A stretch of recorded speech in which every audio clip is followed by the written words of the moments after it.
তোমারে দেখার পর থেকে একটু বেশি বেশি মন্দিরে যাই, আর ভগবানের কাছে মন থেকে শুধু তোমারই চাই। কেন আমার নবীকে আমার জান থেকে বেশি ভালোবাসবো না? কেন আমার রসুলকে ইয়া রসুল আল্লাহ বলবো না? কেন আমার রসুলকে দাঁড়িয়ে সালাতু সালাম আমি দেব না? হাসরের ময়দানে যখন আপনি হিসাবের জন্য উলঙ্গ অবস্থায় দাঁড়িয়ে থাকবেন, তখন দুনিয়াতে সাপোর্ট করা নেতা আপনার পাশে দাঁড়াবে না। তখন তুমি দুনিয়াতে আইডল মনে করা সেই ব্যক্তি আপনার পাশে দাঁড়াবে না।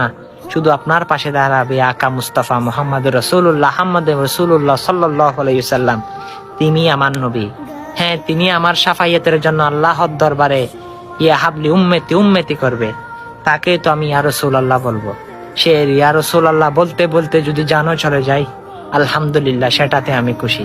হ্যাঁ, চলুন না ভাই, আমার রসুলের ভালোবাসেন, আমার রসুলের হাদিস বাণী এগুলো মানুষের কাছে পৌঁছে দিন। সেই রসুলের সুন্নত অনুযায়ী চলার চেষ্টা করুন।